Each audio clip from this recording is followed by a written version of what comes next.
City news के प्रायोजक हैं water valley NH28 Sherpur Muzaffarpur. नमस्कार, मैं दाऊद। सिटी न्यूज मुजफ्फरपुर में आप सभी दर्शकों का स्वागत है। खबरों की ओर बढ़ने से पहले आइए नजर डालते हैं आज की मुख्य सुर्खियों पर। हेडलाइन के प्रायोजक हैं आवासीय उज्जवल विद्यापीठ। बच्चों के भविष्य के लिए एक कदम हमारे साथ बढ़ें। सिवाईपट्टी थाना क्षेत्र में पुलिस और अपराधियों के बीच मुठभेड़ में 2 अपराधियों को लगी गोली। एल.एन. मिश्रा कॉलेज के वार्षिक उत्सव में पहुंचे बिहार के राज्यपाल राजेंद्र विश्वनाथ आर्लेकर। और बारिश में शहर को जलजमाव से बचाने को लेकर नगर निगम के अधिकारियों ने पार्षदों के साथ बैठक की। सिवाईपट्टी थाना क्षेत्र में पुलिस और अपराधियों के बीच हुई मुठभेड़, जिसमें 2 अपराधी घायल हो गए। मुजफ्फरपुर में बैंक लूट से पहले अपराधियों के साथ मुठभेड़ हुई है। 2 अपराधियों को पैर में गोली लगी है। घटना सिवाईपट्टी के बनघारा इलाके की है। बताया जा रहा है कि इंडियन बैंक के पास कुछ अपराधी लूट की योजना बना रहे थे। इसी दौरान पुलिस पहुंच गई। पुलिस को देखते ही अपराधियों ने फायरिंग शुरू कर दी। इसके जवाब में पुलिस की ओर से भी गोलियां चलाई गई। सुंदरम और दीपू के पैर में गोली लगी है। पुलिस ने 2 अपराधियों को गिरफ्तार कर लिया है। घायल आरोपी को आनन फानन में इलाज के लिए SKMCH में भर्ती करवाया गया है। SSP राकेश कुमार और सिटी SP अवधेश दीक्षित दलबल के साथ SKMCH अस्पताल पहुंचे। घटना के संबंध में SSP राकेश कुमार ने बताया कि सिवाईपट्टी थाना क्षेत्र अंतर्गत बनघारा चौक अंतर्गत एक बैंक को लूटने के लिए करीब 6 की संख्या में अपराधी घूम रहे थे। वहीं ग्रामीणों से मिली जानकारी के अनुसार अपराधी सुबह से ही बैंक के आसपास घूम रहे थे। तभी इसकी सूचना पुलिस को दी गई। मौके पर दलबल के साथ पहुंची पुलिस के साथ अपराधियों की मुठभेड़ हो गई। जवाबी कार्रवाई में सुंदरम को बाएं पैर में 2 गोली लगी है। वहीं दीपू को दाएं पैर में 1 गोली लगी है। दोनों अपराधियों को पुलिस ने आनन फानन में SKMCH में भर्ती कराया है, जहां दोनों का इलाज चल रहा है। वहीं अन्य अपराधियों के लिए छापेमारी की जा रही है। सिवाईपट्टी थाना अंतर्गत जो है सूचना प्राप्त हुई थी हम लोगों को कि 2 अपराध कर्मी हैं, वो बैंक के आसपास में घूम रहे हैं एक बैंक को लूटने के प्रयास में, जिसमें से एक अपराध कर्मी का नाम सुंदरम था, दूसरे का नाम दीपू था। जब पुलिस इनकी खोज में वहां पहुंची है तो पुलिस को देखते ही इन लोगों ने पुलिस के ऊपर गोलियां चलानी शुरू कर दी। 3 गोली पुलिस का जो वाहन है सिवाईपट्टी का उसके ऊपर लगी है। उस दौरान थानाध्यक्ष और उनकी टीम ने इन लोगों को चेतावनी दी, घेराबंदी की, इन लोगों को सरेंडर के लिए कहा गया, लेकिन ये नहीं माने, लगातार फायरिंग करते रहे। फिर पुलिस के द्वारा आत्मरक्षार्थ फायरिंग की गई है। पूरी कंट्रोल्ड फायरिंग थी, कमर के नीचे की गई है, जिसमें सुंदरम जो अपराध कर्मी है इनको 2 गोलियां लगी हैं और एक अपराध कर्मी दीपू है जिनको 1 गोली लगी है, और दोनों अभी यहाँ इलाज के लिए मेडिकल कॉलेज लाए गए हैं। उड़ीसा वगैरह में भी बैंक की लूट की घटनाएं की गई हैं और आज भी इनका प्रयोजन एक बैंक को ही टारगेट करने का था। ये इसी जिले का रहने वाला है। काटी थाना एक यहाँ पर पड़ता है, काटी थाना के रहने वाले हैं। जो दूसरा अपराध कर्मी है उसके बारे में आपराधिक इतिहास हम लोग पता कर रहे हैं। लगभग 3 से 4 केस में वो भी थी 92 में अभी तक वांटेड रहे। हाँ, इनके पास से 2 हथियार बरामद हुए हैं जिनके द्वारा फायरिंग की जा रही थी। कितने मामले सर दर्ज हैं? सुंदरम के ऊपर लगभग 12 केस अभी तक हम लोगों को प्राप्त हैं, जो हम लोगों के अपने ही जिले और राज्य के हैं। इसके अतिरिक्त अन्य राज्यों में भी इनके द्वारा एल.एन. मिश्रा कॉलेज के वार्षिक उत्सव में पहुंचे बिहार के राज्यपाल राजेंद्र विश्वनाथ आर्लेकर। आज जिले के LN. Mishra college of business management के संस्थापक सह पूर्व केंद्रीय मंत्री डॉक्टर जगन्नाथ मिश्र की 27वीं जयंती पर पहुंचे राज्य के राज्यपाल राजेंद्र विश्वनाथ आर्लेकर ने कॉलेज में पहुंचकर वहां महाविद्यालय द्वारा प्रारंभ की जा रही सेमिनार श्रृंखला भारत 2047 कार्यक्रम एवं नवनिर्मित पुस्तकालय भवन का शुभारंभ किया। मौके पर राज्यपाल ने सभा को संबोधित करते हुए बताया कि आज पूरे भारत समेत पूरे विश्व में बिहार काफी तेजी से विकास की ओर अग्रसर है। उन्होंने सभा को संबोधित करते हुए बताया कि हमें कई मुद्दों पर अभी काम करना है, जैसे बिहार कैसे आगे बढ़े, डिजिटल इंडिया के साथ साथ बिहार में डिजिटल युग कैसे आए, उन्होंने अपनी जीवनी बताते हुए बताया कि उनको एक बार गोवा में स्पीकर के पद पर जिम्मेदारी मिली थी। उन्होंने पदभार ग्रहण करते ही सबसे पहले गोवा की कार्यालय को टोटल पेपरलेस प्रक्रिया में ला दिया, जो आज तक उस कार्यालय में पेपरलेस प्रक्रिया से ही काम हो रही है। उन्होंने कॉलेज के डायरेक्टर से आग्रह किया कि डिजिटल इंडिया को बढ़ावा दें और सभी कार्य कॉलेज में पेपर लिस्ट तरीके से करें। साथ ही उन्होंने जगन्नाथ मिश्र के जीवनी पर भी प्रकाश डाला। उन्होंने बच्चों से आग्रह करते हुए बताया कि आप इस तरीके से पढ़ाई करें कि आप नौकरी देने वाले बने, नौकरी मांगने वाले नहीं।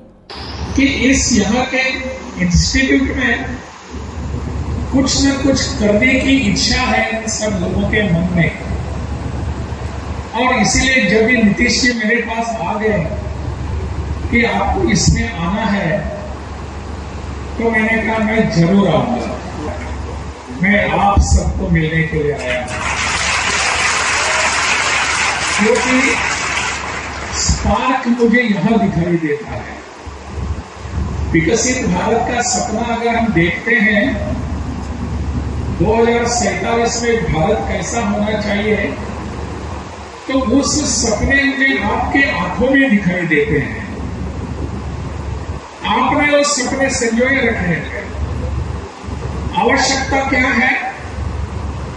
आवश्यकता सिर्फ एक ही है, इन सपनों को हम रियलिटी में बदलेंगे, सब मिलकर बदलेंगे। सबको विचार करना है इस पर, और इस विचार करने के लिए मुझे लगता है हमको दो बातों की आवश्यकता है। एक बात तो नीतीश जी ने यहां कही कि हमको बिहार के बारे में परसेप्शन। बिजनेस मैनेजमेंट मुजफ्फरपुर इसके आज के स्थापना दिवस पर आयोजित इस कार्यक्रम में हम सभी सम्मिलित हुए हैं। जैसे कि हम सबको बताया गया, मेरे पूर्व वक्ताओं ने भी, और हम सब जानते हैं कि डॉक्टर जगन्नाथ मिश्र जो बिहार के पूर्व मुख्यमंत्री, 2-3 बार मुख्यमंत्री रह चुके हैं, उनका नाम मैं बचपन से सुनता आया हूँ। ऐसे डॉक्टर जगन्नाथ मिश्र आज उनकी 87वीं जयंती भी है। ऐसे बहुत ही अच्छे अवसर पर आज मैं आप सबको फिर एक बार मिल रहा हूँ। ऐसे इस अवसर पर मंच पर बैठे हैं, अभी अभी जिनका हम सबको मार्गदर्शन हुआ और बहुत ही सटीक पद्धति से बिहार की आज की अवस्था देखकर आगे जाने का जिनके मन में एक रोड मैप तैयार है, ऐसे बहुत ही युवा और खुद स्वयं ही उद्योग करने वाले उद्यमी। बरसात से पूर्व जल जमाव से निजात को लेकर नगर भवन में निगम अधिकारियों ने सभी पार्षदों के साथ बैठक की। आज जिले के कंपनी बाग स्थित नगर भवन में नगर निगम की एक महत्वपूर्ण बैठक आयोजित की गई, जिसमें नगर आयुक्त, मेयर, डिप्टी मेयर, नगर विधायक विजेंद्र चौधरी आदि लोग शामिल रहे। बैठक का मुख्य उद्देश्य आगामी मानसून में नगर निगम क्षेत्र अंतर्गत जल जमाव पर प्रभावी नियंत्रण एवं नागरिक सुविधा बहाल रखने हेतु बैठक की गई, जिसमें नगर निगम क्षेत्र के सभी पार्षदों ने हिस्सा लिया। बैठक में चर्चा की गई किस प्रकार से इस बार जल जमाव से शहर को मुक्ति मिले। इसमें सभी पदाधिकारी ने और पार्षदों ने अपने अपने पक्ष रखे। मौके पर कई पार्षदों ने अपनी अपनी समस्या नगर आयुक्त से बताई। उन्हें बताया गया कि उनके वार्ड में जल जमाव के साथ साथ गंदगी की भी काफी समस्या रहती है। कई बार कंप्लेन करने के बावजूद उनकी कोई नहीं सुनता। इसका खामियाजा जनता का विरोध क्षेत्र के पार्षद को सुनना पड़ता है। इस पूरे मामले पर नगर निगम के महापौर निर्मला साहू ने बताया कि सभी पार्षदों के साथ बैठक कर रणनीति तैयार की जा रही है। उम्मीद है बारिश से पहले इन सभी बिंदुओं पर निगम का रिजल्ट देखने को मिलेगा। वहीं वार्ड नंबर 40 के पार्षद इकबाल हुसैन ने बताया कि नल जल योजना का लाभ हर परिवार तक नहीं पहुंच पा रहा है। साथ ही नाली सफाई के दौरान नल का जो मलबा है उसको निकालकर सड़क पर छोड़ दिया जाता है, जिस वजह से उस इलाके में बदबू की स्थिति उत्पन्न हो जाती है। साथ ही राहगीरों को भी काफी परेशानियों का सामना करना पड़ता है। साथ ही पीने योग्य पानी की भी व्यवस्था निगम सुचारू रूप से नहीं करवा पा रही है, इसलिए जनता काफी परेशान है। आज हम लोग ये बिहार सरकार का आवासन ये जल जमाव पर इस पर हम लोग की बैठक की गई थी। तो इससे पहले भी जो वार्ड में जो समस्या है इसमें मैंने पदाधिकारी के साथ समीक्षा बैठक की थी। आज ये सरकार के द्वारा जो लेटर आया उस पर हम लोग आज बैठक करना था। तो जो ये समस्या मतलब आ रही है जल जमाव की, तो ये समस्या जो दूर होनी चाहिए, शहर की साफ सफाई व्यवस्था जो सही ढंग से नहीं हो पा रही है, और इसके लिए समीक्षा बैठक आज की गई है। सबको निर्देशित किया गया है, सबको बताया गया है कि हमारे अपने शहर की जो व्यवस्था साफ सफाई कैसे दुरुस्त हो। तो इस पर नगर आयुक्त ने हमें कहा है कि नहीं, जो भी समस्या है उसको दूर की जाएगी। और जो हमारे शहर में जो प्रमुख समस्या साफ सफाई से संबंधित है, अभी जो बारिश होने वाली है, बारिश से जो जल जमाव की समस्या इस बार शहर को नहीं, मतलब इसको जूझना पड़े। जल जमाव की समस्या हमारे शहर में नहीं, उसके लिए नगर आयुक्त को ने कहा इस पर पदाधिकारी इस पर ठीक ढंग से कार्य नहीं कर रहे हैं, उनको कार्रवाई की जाए उन पर। तो उन्होंने कहा है कि हम इस पर कार्रवाई करेंगे, जो अभी शहर में जो समस्या उसको दूर करेंगे। आपके नजरिए से मैम क्या लगता है कि इस बार शहर फिर से डूबेगा? देखिए, काम तो शहर नहीं डूबना चाहिए, लेकिन कहीं स्मार्ट सिटी के द्वारा भी जो नाला का निर्माण हुआ है उसकी कनेक्टिविटी भी अभी नहीं हुई है, जो जोड़ना है। कल हम लोग की बोर्ड की बैठक थी, इसमें मेरा यह प्रमुखता से मैंने अपनी इस बात को मुझे रखना था, लेकिन कल वो बोर्ड की मीटिंग भी स्मार्ट सिटी की कैंसिल हो गई। जून तक ही इनका समय है, इस पर क्या काम होगा वो तो सब यहाँ पे के द्वारा खोले गए गड्ढे में कई लोग अपनी जान गंवा चुके हैं। इस बार अगर ऐसा कोई हादसा होता है, जिम्मेवार किसको मानिएगा? इसको जिम्मेदार हम लोग स्मार्ट सिटी को मानेंगे। हम लोग तो जो अपनी समस्या है उनको रख रहे हैं, बता रहे हैं हमारे शहर की क्या समस्या है और कहाँ पर क्या दिक्कत है। और जबकि हम लोग ये बैठक ही बने तो हम लोग बैठक करते रहे, समस्या दूर नहीं हो तो कैसे शहर की समस्या दूर हो। एक्चुअली मैं आज नगर भवन में जल जमाव की समस्या से कैसे निजात मिले, इस पर नगर भवन में चर्चा की गई है। सभी वार्ड पार्षद, विधायक महोदय, महापौर महोदय और मैं सभी मिलकर इस पर चर्चा हम लोगों ने किया है। देखिए, मैं बोलना चाहूँगी, मैं पहले भी बोली हुई हूँ कि इस मुजफ्फरपुर में जो रोड नाले बन रहे हैं वो स्मार्ट सिटी के द्वारा बन रहे हैं, बुक्को के द्वारा बन रहे हैं, पथ परिवहन निगम के द्वारा भी बन रहे हैं और नगर निगम के द्वारा भी बन रहे हैं। तो जब तक सभी को एक टेबल पर बैठकर सामंजस्य स्थापित करके जब तक इस पर कार्य नहीं करेंगे, ये समस्या उत्पन्न होती ही रहेगी। नहीं लगेगा इस पर? देखिए, बहुत जगह तो कनेक्टिविटी है, छोटे नाले से बड़े नालों को नहीं की गई है। इसके अलावा सीवरेज का भी कनेक्शन घर के नालों से नहीं किया गया है। स्मार्ट सिटी के नाला जो बन रहा है बुक्को के, उसमें भी कनेक्टिविटी नहीं हुई है। STP पूरी तरह से उसका भी निर्माण नहीं हो पाया है। बिल्कुल, जल जमाव की समस्या तो होगी, लेकिन उससे कैसे निजात मिले इस पर भी हम लोगों ने चर्चा किया है। आगे देखते हैं। पार्षदों ने अपना पक्ष भी रखा है, क्या उनके पक्ष पर काम किया जाएगा? बिल्कुल, उनकी जो देखिए, एक पार्षद की जो समस्या है वो सभी 49 पार्षद की वही समस्या है, तो उनकी समस्या को सुनी गई है और हर संभव कोशिश की जाएगी उसमें। देखिए, निगम पूरी तरीके से एक तरह से देखा जाए तो सिर्फ नाम का रह गया है। पिछले साल भी हम बैठक में इसी बात को अपने रखे थे कि नल जल योजना का जो पानी है वो हर घर में नहीं पहुंच रहा है। समरसेबल का कनेक्शन एक दूसरे पाइपों से नहीं है, और सफाई का जो हाल है नाला की उड़ाही का, जो अभी इसको लेकर के आज बैठक हुई है कि नाला में पानी नहीं, रोड पे पानी नहीं लगना चाहिए। वार्ड 40 का तो ये हाल है कि जो मैला होता है गुदरी रोड का, उसका मैला बह के रोड पे आता है। कि तमाम मुद्दों को हम अपने नगर आयुक्त साहब को और माननीय मेयर साहिबा को और उप मेयर साहिबा को, माननीय विधायक जी को भी हम लोगों ने इसको दर्शाया है। और हमारी वार्ड 40 की जनता का सबसे बड़ी समस्या अभी यह है पानी की, और खासकर चमटोली के रोड नाले की, रामटोली की और छोटी मजार के रोड नाला की, और हुसैनी गली की रोड नाला किया, मुस्लिम क्लब की रोड की बहुत आश्वासन मिला है कि बहुत जल्द इस पर देखते हैं। आज आप जैसा दर्द देख रहे हैं तमाम वार्ड पार्षदों का, कि सब जगह दर्द एक ही है कि पानी कहीं नहीं है, नाला उगाही भी नहीं है। जनता की नजर में गलत पार्षद हो जाते हैं। हाँ, जनता के नजर में तो बिल्कुल गलत पार्षद हो जा रहे हैं, हम लोग दोषी करार हो जाते हैं। लेकिन हम लोग ये देखना है कि हम लोग सुबह से उठते हैं और इसी काम में लगे रहते हैं कि जनता का कोई भी समस्या का समाधान हो। आज तमाम लोगों ने बोला है कि अगर नगर निगम नहीं सुधरेगी, नगर निगम काम नहीं करेगी तो हम लोग धरना देने का भी काम करेंगे। कांटी थाना क्षेत्र से लापता युवक की सफल बरामदगी को लेकर एक मां ने एसएसपी से मिल ज्ञापन सौंपा। जिले के कांटी थाना अंतर्गत बल्हा गांव निवासी रीता देवी ने सोमवार को एसएसपी और आईजी से मिलकर अपने पुत्र उत्तम कुमार से सकुशल बरामदगी की गुहार लगाई है। पूरे मामले की जानकारी देते हुए रीता देवी ने बताया कि उनका 29 वर्षीय पुत्र आंध्र प्रदेश में फूड एंड फैमिली रेस्टोरेंट में शेफ का काम करता है।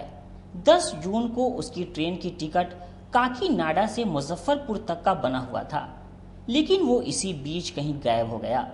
सभी सगे संबंधियों से लेकर काम करने वाली जगह तक खोजबीन की गई, लेकिन कहीं भी उसका पता नहीं चला।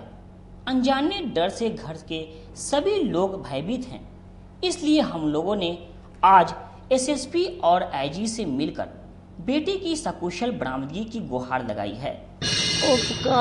टुन्नी में कर रहा था विशाखापट्टनम। क्या कुछ हुआ? वो होटल में काम करता था, होटल का शेफ था वहाँ का। कितने सालों से? 4 साल से कर रहा था। क्या हुआ? 9 तारीख को बोला कि मम्मी मेरा 10 तारीख को 10:30 बजे मेरा ट्रेन है आने के लिए। वो 9:30 में निकला तो फिर लौट के नहीं आया, ट्रेन भी नहीं मिला। वहाँ पर मेरे दामाद भी रहते हैं। सब कोई बोला कि अभी तक फ़ोन रात 9-9:30 से जो रिंग होने लगा, सोमवार को 10 तारीख तक 3:30 तक रिंग हुआ। उसके बाद मोबाइल स्विच ऑफ हो गया। उसके बाद कोई उसका वहाँ खोजबीन किए हैं क्या? हाँ, FIR दर्ज हुआ वहाँ पर, लेकिन पुलिस सुन नहीं रहा है कुछ। तो यहाँ किससे मिलने हैं?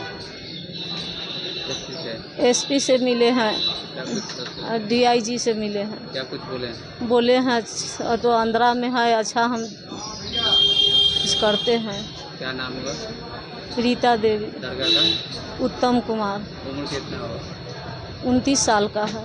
कहाँ काम करते थे? टुन्नी में काम करते थे, वो विशाखापट्टनम। क्या होटल में मैनेजर? नहीं, वो शेफ था। लंगट सिंह महाविद्यालय के प्राचार्य की दबंगई, थप्पड़ मारते सीसीटीवी फुटेज सामने आया। मुजफ्फरपुर में एक सनसनीखेज मामला सामने आया है। बिहार के प्रसिद्ध लंगट सिंह महाविद्यालय के प्राचार्य के दबंगई की तस्वीर सामने आई है। प्राचार्य द्वारा परीक्षा केंद्र पर निरीक्षण कर रहे प्रोफेसर पर देर दनादन थप्पड़ मारने की तस्वीर सामने आई है। हालांकि ये तस्वीर पुरानी जरूर है, लेकिन हैरान कर देने वाली तस्वीर है। दरअसल ये मामला दिनांक 15 दिसंबर 2023 दोपहर का है, जब एलिस कॉलेज परीक्षा केंद्र पर सीसीटीवी निगरानी में डिग्री की परीक्षा चल रही है। हॉल नंबर 53 परीक्षा केंद्र लंगट सिंह महाविद्यालय मुजफ्फरपुर सीसीटीवी कैमरा संख्या 2 के रेंज में उर्दू विभाग लंगट सिंह महाविद्यालय के सहायक प्रधान अध्यापक डॉक्टर मुस्तफिज अहमद इन्विजिलेटर के रूप में हॉल में कार्य कर रहे हैं। इतने में महाविद्यालय के प्राचार्य प्रोफेसर ओम प्रकाश राय हॉल में प्रवेश करते हैं। वे आगे बढ़कर एक परीक्षार्थी को नकल करते हुए कुछ चीट पुर्जा पकड़ते हैं, फिर पीछे मुड़कर इन्विजिलेशन कर रहे डॉक्टर मुस्तफिज अहमद को दे दनादन जोरदार थप्पड़ मार देते हैं। जब तक डॉक्टर अहमद कुछ समझते तब तक प्रोफेसर राय 2-4 थप्पड़ और लगा चुके होते हैं। प्राचार्य ओम प्रकाश राय का सारा कारनामा सीसीटीवी कैमरे में कैद हो जाता है। इसी बीच प्राचार्य लगातार परीक्षार्थियों के सामने डॉक्टर अहमद की तरफ मुखातिब होकर कुछ बोलते नजर आते हैं। प्राचार्य की इस हरकत से सारे परीक्षार्थी हैरान एवं डर जाते हैं। डॉक्टर अहमद भी बुरी तरह से डरे हुए नजर आते हैं। प्राचार्य ओम प्रकाश राय का रसूख इतना है कि मामला रफा दफा हो जाता है। परीक्षा केंद्र पर कैमरा और मोबाइल प्रतिबंधित है, इसलिए आम लोगों के लिए इस तरह की तस्वीर लेना नामुमकिन है, इसलिए ये खबर तत्काल बाहर नहीं आई। प्राचार्य के डर से उर्दू के सहायक प्रधानाध्यापक डॉक्टर मुस्तफीज अहमद कोई शिकायत नहीं करते हैं। प्राचार्य का खौफ इस कदर है कि डॉक्टर अहमद कहीं भी इस घटना का जिक्र तक नहीं करते हैं। अब सवाल ये है कि क्या एक प्राचार्य इस तरह से गुंडाई कर सकता है? अगर कदाचार हो भी रहा है तो एक सम्मानित प्रधानाध्यापक को परीक्षार्थियों के सामने सरेआम थप्पड़ मारा जा सकता है। अब जबकि सीसीटीवी का ये वीडियो जिसमें प्राचार्य ओम प्रकाश राय के दबंगई की तस्वीर कैद है, पब्लिक डोमेन में आ गई है, ऐसे में महाविद्यालय और विश्वविद्यालय का साख दांव पर है। तो क्या इस घटना की उच्च स्तरीय जांच हो पाएगी? प्राचार्य की गुंडाई पर लगाम लग पाएगा? क्या अहमद को न्याय मिल पाएगा और महाविद्यालय से भय तथा आतंक का अंत हो सकेगा? सोशल मीडिया पर वीडियो एक वायरल है, ऐसा मुझे भी खबर मिला है और मैंने भी एक बार देखा है। वो अत्यंत दुखद है, क्योंकि जो घटनाएं बताई जा रही हैं उसमें अगर आप सिलसिलेवार देखेंगे कि कैसे ये बातें हो रही है, मीडिया में वायरल हुई हैं, कि ये घटना दिखाई जा रही है कि 15 दिसंबर से संबंधित कोई घटना का वो रेफरेंस वो दे रहे हैं, लेकिन 15 दिसंबर को तो गुजरे हुए तब 6 महीने से अधिक हो गए। अच्छा। तो सबसे पहला प्रश्न यह है, मैं उस घटना के बारे में जो रेफरेंस है वो उसके बारे में आपसे बताना चाहता हूँ कि 15 दिसंबर को लंगट सिंह कॉलेज में बीपीएससी के द्वारा एक टीचर भर्ती परीक्षा जो थी उसका आयोजन हुआ था और वो परीक्षा बीपीएससी ने अत्यंत कड़ाई से ली थी और यह सबसे बड़ी बात यह है कि उसका मैं सेंटर सुपरिटेंडेंट था। अच्छा। प्राचार्य के द्वारा मुझे वहाँ सीएस नियुक्त किया गया था जी। और 1200 विद्यार्थियों की वो परीक्षा हो रही थी 3 जगह पर, अलग परीक्षा भवन में, आर्ट्स ब्लॉक में, कॉमर्स ब्लॉक में। अगर आप देखे होंगे तो काफ़ी कैंपस फैला हुआ है। तो सीएस का तो दायित्व तो यह है कि अगर वो एक जगह बैठेगा तो ऑफिस वर्क भी है, कंट्रोल भी करना है, परीक्षा वगैरह का है। तो परीक्षा जब कुछ देर शुरू हुई है उसके बाद प्राचार्य महोदय को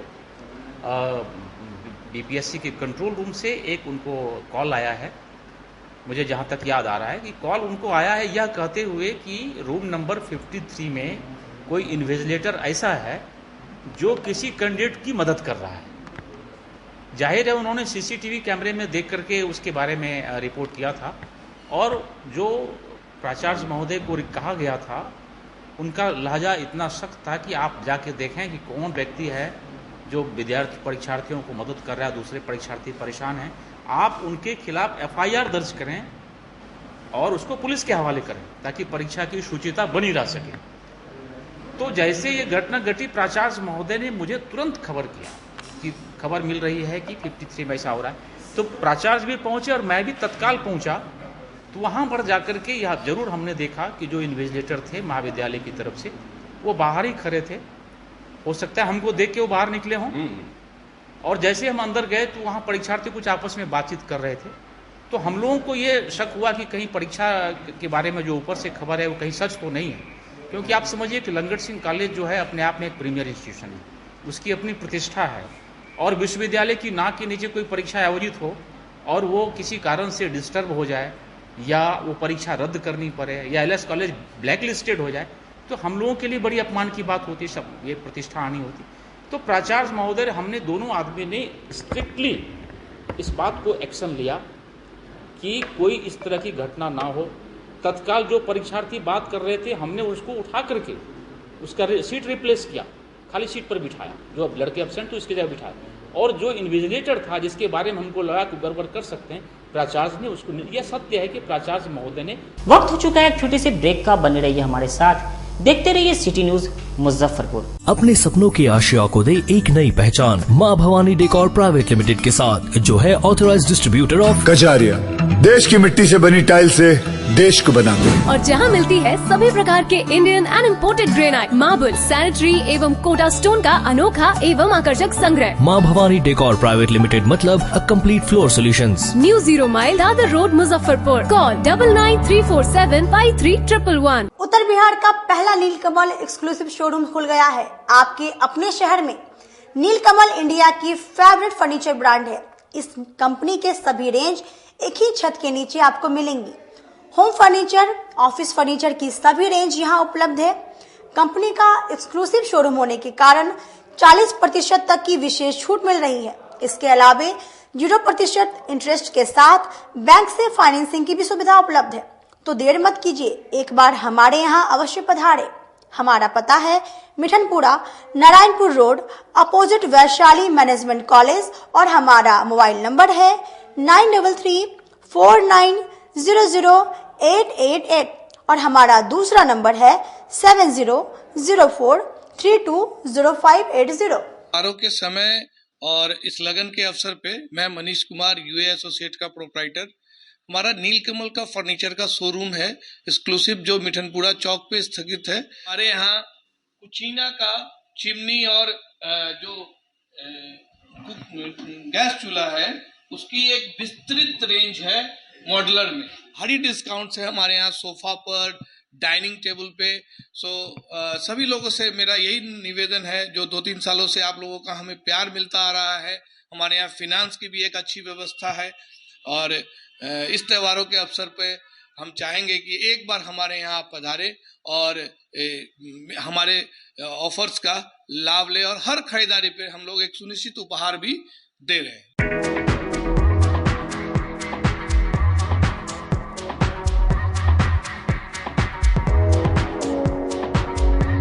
गर्मी में अपने पूरे परिवार के साथ मस्ती करना चाहते हैं तो चले आइए वाटर वैली में, जो कि कच्ची पक्की चौक से 2 किलोमीटर दूर शेखपुर NH के समीप स्थित है। शहर के लोग यहाँ मोटरसाइकिल और कार से काफी आसानी से पहुँच सकते हैं। यहाँ आप अपने परिवार के साथ फुल मस्ती कर सकते हैं। वेव पूल, रेन डांस के साथ भव्य वाटरफॉल बनाया गया है। छोटे बच्चों के लिए कई प्रकार के स्लाइड्स बनाए गए हैं, जहां बच्चे अपनी मस्ती में डूब जाएंगे। इसके अलावा खाने पीने के लिए बेहतरीन सुविधाएं उपलब्ध है, जहां पूरे परिवार के साथ व्यंजनों का लुत्फ उठा सकते हैं। तो देर मत कीजिए, गर्मी में मस्ती उठाने के लिए वाटर वैली तुरंत पहुंचे। हमारा पता है water valley NH 28, Sherpur, Muzaffarpur. हमारा कॉन्टैक्ट नंबर है 6202584955। लगातार 10 वर्षों से विभिन्न परीक्षाओं में सर्वश्रेष्ठ परिणाम। हम हैं आवासीय उज्ज्वल विद्यापीठ मुजफ्फरपुर। इस स्कूल में सर्वश्रेष्ठ कोचिंग पैटर्न से बच्चों को पढ़ाया जाता है। प्ले से 10वीं तक की पढ़ाई स्वच्छ वातावरण में कराई जाती है। यहाँ आधुनिक छात्रावास की व्यवस्था है। उज्ज्वल विद्यापीठ का मुख्य उद्देश्य रामकृष्ण मिशन, नवोदय नेतरहाट, सैनिक स्कूल, सिमुलतल्ला गुरुकुल, सिंधिया कन्या विद्यालय जैसे अनेक भारतवर्ष के प्रतिष्ठित विद्यालयों में कुशल प्रशिक्षित अनुभवी एवं शहर के सर्वश्रेष्ठ शिक्षकों द्वारा तैयारी कराई जाती है। 1.5 एकड़ में फैला इस स्कूल का वातावरण काफी शांत है। Free computer classes, science lab और स्मार्ट क्लासेस है। साथ ही इंडोर और आउटडोर गेम की भी व्यवस्था है। तो अपने बच्चों के लक्ष्य के सपनों को पूरा कराना चाहते हैं तो आज ही आवासीय उज्ज्वल विद्यापीठ में अपने बच्चों का नामांकन करवाएं। हमारा पता है पोखरिया पीठ, अतरदा, मुजफ्फरपुर और हमारा कॉन्टेक्ट नंबर है 9708351851 और हमारा दूसरा नंबर है 8797122397 या फिर आप हमें कांटेक्ट कर सकते हैं 8409996658 पर। ब्रेक के बाद एक बार फिर से आप सभी दर्शकों का स्वागत है। आइए रुख करते हैं आगे की खबरों की ओर। काजी मोहम्मदपुर थाना क्षेत्र के आमगोला ओरिएंट क्लब निवासी वीरेंद्र कुमार ने वार्ड नंबर 30 के वर्तमान पार्षद पति पर लूटपाट व मारपीट का लगाया आरोप। काजी मोहम्मदपुर थाना क्षेत्र के आमगोला ओरिएंट क्लब निवासी वीरेंद्र कुमार ने सोमवार को एसएसपी से मिलकर न्याय की गुहार लगाई है। पूरे मामले की जानकारी देते हुए वीरेंद्र कुमार ने बताया कि बीते 20 जून की रात्रि को वार्ड 30 के पार्षद पति संतोष साहब ने अन्य 3 व्यक्तियों अमित कुमार, राजन कुमार और अमृतेश पटेल के साथ उनके घर में घुसकर मारपीट की और केस उठाने की धमकी भी दी। साथ ही मेरे गर्दन से सोने का चेन करीब 1 भर कीमत लगभग 60,000 राजन कुमार ने छीन लिए।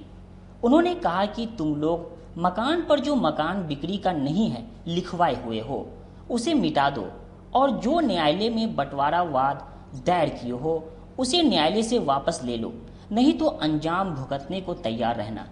इसलिए आज हम लोगों ने एसएसपी से मिलकर घटना की निष्पक्ष जांच कर उक्त सभी नामित व्यक्तियों के विरुद्ध केस दर्ज करने एवं हमारे परिवार के जान माल की सुरक्षा की गुहार लगाई है।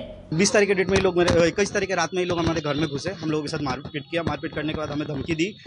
पापा को देखा ही आपने कि कैसे मारा उनके साथ। हमने थाना में कंप्लेंट भी करने की कोशिश की, देखिए ये उसकी कॉपी भी है। हमने कॉल भी किया उनको थाना को, कोई सुनवाई नहीं मिली हमको। 112 पे हमने कॉल भी किया, फ़ोन छीन लिया गया हम लोगों का, फ़ोन से भी कोई नहीं मिला। हमने थाना से बात भी करने की, तो हमें जो वार्ड पार्षद संतोष साहब है उन्होंने बोला कि जाओ थाना भी कुछ नहीं करेगा। हम FIR करने की कोशिश करते रहे, कॉल करते रहे, कोई रिस्पांस नहीं दिया गया हमको, क्योंकि संतोष और थाना प्रभारी मिलकर जो भी है उनका हमारा सुना ही नहीं जा रहा, हमारी सुनवाई नहीं की जा रही। हमको यहाँ किया पूरा अथी हो गए, गिरा दिया, पूरा घर में अथी कर दिया,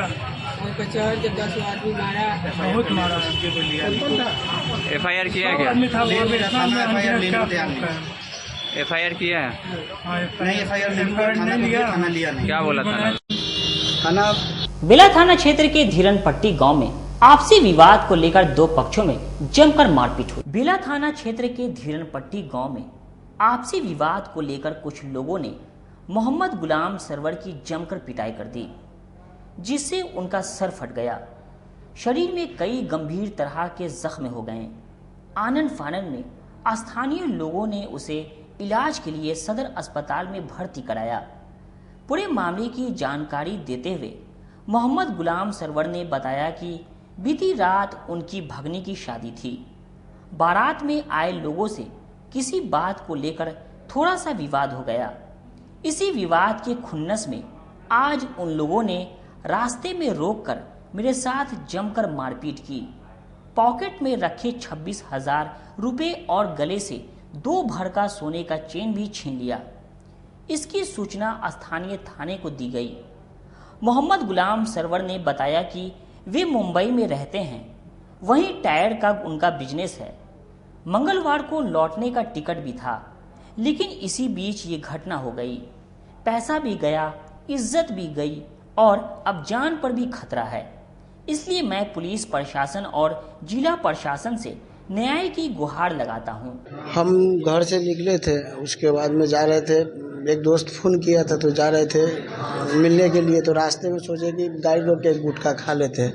उसके बाद में उसने आया, मेरा बुलाया, 2-3 आदमी धपाधप मारने लगा, फैंट से, बेल्ट से और पट्टे से मारा। ये बल्ले जो होता है बाले से भी मारा। और उसके बाद में जब मेरा ये ब्लड छूने लगा तो मैं देखा, मेरा दिखाई नहीं दिया, नीचे गिर गया। उसके बाद में 4-5 लोग और था। कौन लोग मारा, किसी को पहचानते हैं? जी पहचानते हैं, वो मोहम्मद साहबुद्दीन का लड़का है और उसका नाम, एक का नाम राजा है, दूसरा का नाम रुस्तम और दूसरा का नाम राजा। इसके एक कुल कितना लोग मारा आपको? 3 लोग तो मेरा मार रहा था जब तक मैं देखा था। जब मेरा ब्लड गिरने लगा तो और लोग मारने लगा तो हम नहीं देख पाए, गिर गए थे। टोटल 5-6 लोग मारा है? जी 5-6 लोग मारा। पहचानते हैं कितने लोग को है? पहचानते हैं 3-4 लोग को पहचानते हैं। नाम बताइए, किसको मारा है? साबुद्दीन है और राजा है और छोटू है और हीरा है। ये 4 लोगों को हम जानते हैं। किस तरह मारा है आपको? अभी उस दिन जो मेरा भांजी को शादी था तो पानी के मसले में जो थोड़ा सा विवाद हुआ था, तो हम लोग उस टाइम पे कुछ नहीं बोले थे कि चलो लड़की का शादी इज्जत बचाने के लिए अपना आराम से यानी समझा बुझा करके दे दिए, कोई दिक्कत नहीं। वो लोग चला गया, बोला चलो ठीक है। वो लोग बारात में आया था, उसके बाद में चला गया। तो वो बोला था, वहीं बोला था कि उधर आएगा तो मैं बताऊँगा। तो मैं उस दिन गया, मेरा दोस्त का फ़ोन आया, मैं गया था वहीं पे गुटखा खाने के लिए रुका था। वो आया, अचानक से मारने लगा। शादी कब हुआ था? मेरा भांजी की शादी था रात में, नाइट में। वो बारात आया था तो आपस में कुछ मीटिंग को समझाया, तो बाद में फिर वो लोग जो बारात आए थे तो वो चला गया। 2-3 लड़का थे, वो चला गया। बाद में हम लोग गांव वाले से बारात को इज्जत किए, खिलाए पिलाए रखे। बस सुबह में हम लोग अपना घर गए, मेरा घर हुआ धेरन पट्टी में, तो अपना घर गए तो हम जाके सो गए थे। भाई हमको आया नहीं, वो लेट हो गया थोड़ा बहन के सिस्टर के इधर, तो बाद में आए तो हम सोए हुए थे। बाद में पता चला कि इनको मारा है, तो हम लोग कुछ बोलबाल नहीं किए, डायरेक्ट बेला थाना में गए थे, तो नहीं थे उधर कोई, तो इधर आ गए। कौन लोग मारा, कुछ पहचान हुआ है? पहचानते तो ऐसे हम देखे नहीं है, लेकिन नाम जानते हैं। कौन लोग मारा है? आफ्ताब था और राजा था और सिकंदर था, हीरा और छोटू। उसका पिताजी का नाम है मोहम्मद साबुद्दीन। अब क्या चाह रहे हैं आगे आप लोग? हम लोग यही चाहते हैं कि हमारा भाई के मारा है तो उसको। आमगोला स्थित सुख शांति भवन प्रजापति ब्रह्मा कुमारी ईश्वरीय विश्वविद्यालय में मम्मा डे का आयोजन किया गया। आमगोला स्थित सुख शांति भवन में सोमवार को प्रजापति ब्रह्मा कुमारी ईश्वरीय विश्वविद्यालय की प्रथम मुख्य प्रशासिका यज्ञ माता मातेश्वरी जगदम्बा सरस्वती, जिन्हें सभी मम्मा कहते हैं, उनकी 59वीं पुण्य स्मृति दिवस के अवसर पर मम्मा डे कार्यक्रम का आयोजन किया गया, जिसमें उपस्थित लोगों ने मां मातेश्वरी के लिए प्रार्थना करते हुए उन्हें भोग लगाया। मौके पर बिहार झारखंड सेवा केंद्र की जोनल इंचार्ज राजयोगिनी बीके रानी दीदी ने मम्मा के साथ के अपने अनुभव को सभी के साथ शेयर किया। इस संस्था की मुख्य प्रशासिका, जिन्हें हम मम्मा कहते थे, मातेश्वरी माँ जगदम्बा सरस्वती, उनके नाम थे। इस प्रकार से उन्होंने इस संस्था को अनेक वर्षों तक एक एक व्यक्ति के अंदर ज्ञान, योग, गुण, शक्तियाँ भरी। उनका जीवन सर्वोत्तम, श्रेष्ठ, आदर्श मूर्त था। माँ की तरह उन्होंने पालना की, सभी उनको मम्मा कहते थे। मातेश्वरी, जो इन्होंने इस संस्था के आरंभ से ही हर एक की देखभाल, उनके मन को प्रसन्न चित्त रखना, सदा संतुष्ट रखना, सदा शक्तिशाली बना के रखना, इसकी पढ़ाई उन्होंने रोज पढ़ाई। और आज के दिन 24 जून को मातेश्वरी की कुछ तबीयत खराब थी, कुछ दिनों से तबीयत खराब थी, लेकिन उनके चेहरे पर तबीयत खराब का कोई प्रभाव नहीं था, कोई असर नहीं था। तो 24 जून के दिन वहाँ के बगीचे में बहुत अंगूर हुए थे, बहुत अच्छे अंगूर, और वहाँ मम्मा से मिलने के लिए लगभग 25,000 से ज़्यादा भाई बहन पहुँचे हुए थे। बाबा ने मम्मा के हाथ में अंगूर दिए और मम्मा के हाथ से एक एक को दिलाए, एक एक को। 25,000 लोगों को मातेश्वरी ने अपने हाथ से अंगूर बांटे। और उसके कुछ घंटों के बाद उन्होंने एक छोटी बच्ची। खबरों का सिलसिला यहीं होता है समाप्त। अब मुझे और मेरी पूरी न्यूज़ टीम को दीजिए इजाज़त। कल फिर मिलेंगे आपसे शहर की तमाम खबरों के साथ। नमस्कार।